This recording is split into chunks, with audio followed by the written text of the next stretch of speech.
E aí pessoal? Sejam bem-vindos a mais um vídeo do canal, e trazendo para vocês o epílogo do volume 13. Então já deixe o like aí para fortalecer, é nóis! Dito isso, vamos para o vídeo. Depois da vitória do Rei Bruxo, as coisas se tornaram muito simples. Os semi-humanos já haviam perdido a vontade de lutar, então tudo que restava era limpá-los. Praticamente, não houveram baixas do Reino Santo, mas o chão estava cheio de cadáveres semi-humanos. Agora que o general inimigo, Jaldabaoth, havia sido derrotado, ninguém poderia ficar no caminho do exército de libertação do Reino Santo. Recapturar a cidade de Prat e a capital de Roborns foi praticamente instantâneo.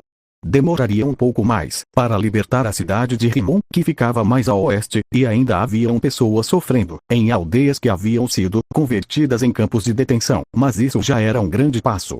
A capital liberada estava cheia de sons alegres, e seu ardor não diminuíra, mesmo depois do dia inteiro. Na verdade, ele realmente se tornou mais vivo. No entanto, o alto escalão, Neia inclusa, sabia que ainda havia uma verdadeira montanha de problemas a serem resolvidos. A primeira questão era comida. Os semi-humanos tinham comido tudo, e causaram escassez de comida. Isso certamente prejudicaria o progresso do Reino Santo no futuro. A próxima foi a perda de vida. A perda da força de trabalho ainda era tolerável. Porém, se os falecidos fossem artesãos qualificados, estudiosos, ou pessoas que um dia poderiam se tornar um deles, então, a perda de conhecimento seria um golpe fatal para a nação. E depois, havia a questão dos recursos. Os semi-humanos haviam saqueado e destruído muitas coisas, e reconstruir tudo isso exigiria muitos recursos. Finalmente, havia a questão do tempo. Os semi-humanos tinham tomado 2 temporadas completas durante a invasão, e precisariam trabalhar 2 vezes mais para compensar a perda. E, claro, podem haver semi-humanos à espreita dentro do Reino Santo. Eles precisariam ser erradicados e exterminados. A localização da maioria dos itens roubados pelos semi-humanos, objetos de valor e itens mágicos, não era clara. Os semi-humanos tinham suas próprias culturas separadas, de modo que adornar-se com metais preciosos e coletar riqueza humana dificilmente era uma coisa estranha. Entretanto, o estranho era que não havia nenhuma pista de onde essas coisas haviam sido tiradas. Isso porque eles tinham sido completamente incapazes de rastrear as unidades de transporte do inimigo. Ainda assim, por mais que houvessem muitos problemas pela frente, haveriam pessoas que achassem que não teria problema se pudessem se perder em festanças francas e honestas. Eles precisariam de uma pequena pausa antes dos dolorosos dias que viriam, e Neia concordou com esse ponto também. Todavia, ela não poderia fazer isso hoje. Ela não pôde se perder em comemoração neste dia. A razão para isso foi porque era um dia de despedida. Era um dia muito doloroso.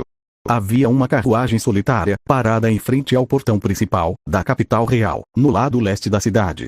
Em contraste com o exterior simples da carruagem, Neia sabia que seu interior era luxuoso e meticulosamente ajustado, e seu desempenho também era excelente.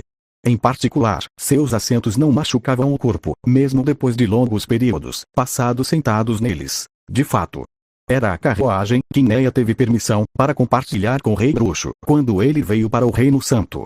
Em outras palavras, hoje era o dia em que o Rei Bruxo deixaria o Reino Santo e retornaria ao seu próprio país. Originalmente, não teria sido uma surpresa ver uma carruagem do Reino Feiticeiro cercada por semi-humanos. O Rei Bruxo havia unido as Abelion Rios e trazido muitos dos semi-humanos sob sua bandeira durante a batalha com Jaldabaoth. Com isso dito, não havia nenhum deles à vista, porque o Rei Bruxo havia permitido que todos voltassem para as colinas. Esta não foi uma questão dos últimos dias.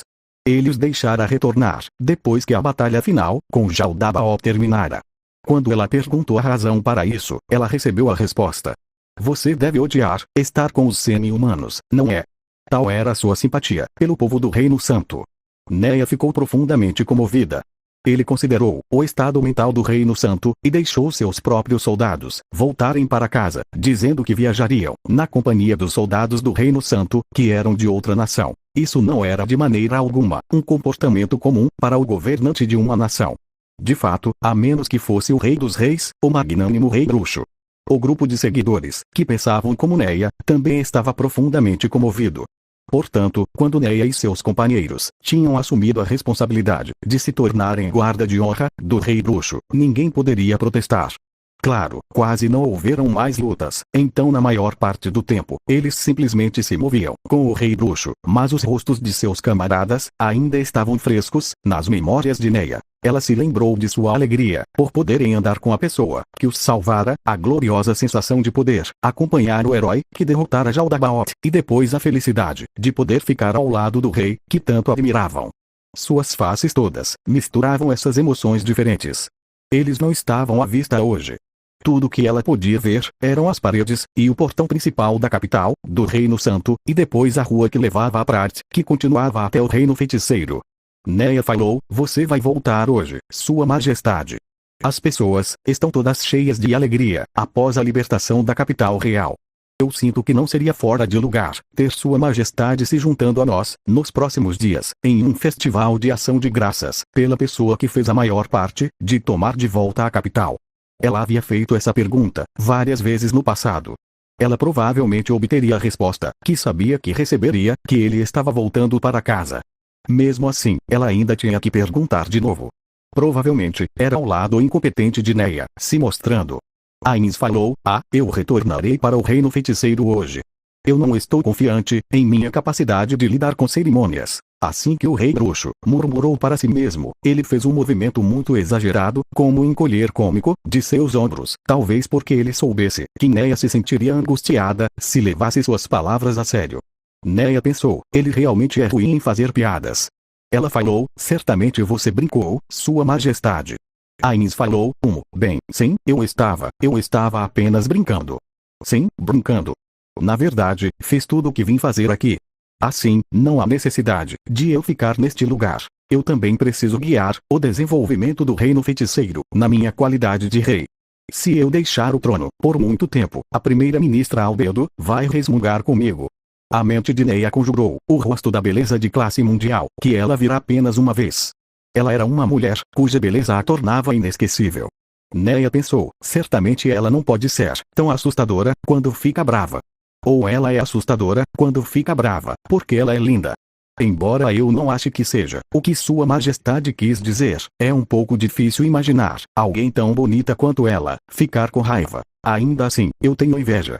Ser permitida falar com ele assim, porque ela era próxima dele, era algo que Neia queria desesperadamente, mas não podia pedir, o que a deixou muito invejosa.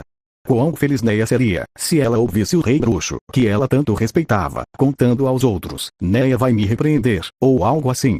A decisão do rei bruxo de ir tinha sido uma coisa repentina, e não havia ninguém para mandá-lo embora. Era como se ele fosse uma pessoa triste e solitária. Ainz falou: eu já disse a Caspon de Benca que seria problemático se o festival fosse muito luxuoso. Esta nação estará enfrentando muitas dificuldades a partir de agora. Em vez de desperdiçar recursos e mão de obra para me enviar, prefiro que usem na reconstrução do país. Neia falou: Sua Majestade. Ela se perguntou: por que você tem que voltar? Se ela se agarrasse à sua coxa e fizesse uma grande cena, ela provavelmente poderia atrasar seu retorno à sua nação por uma semana. Enquanto ela sentiu profundamente o desejo de fazê-lo, ela o segurou. Ela não podia agir como uma mimada, perto do mais misericordioso rei bruxo. Ainz falou: não é porque eu quero agir como uma espécie de figurão. É só que esse país realmente não tem mais nada, sim. Riqueza e coisas do tipo, enquanto eu pensava em pedir para eles deixarem um pouco mais. O que eu quero dizer é, assim, eu gostaria que todos vocês não se importassem comigo e continuassem trabalhando duro. Também, olhe, a estabilidade do seu país também será boa para o Reino Feiticeiro, como vizinhos.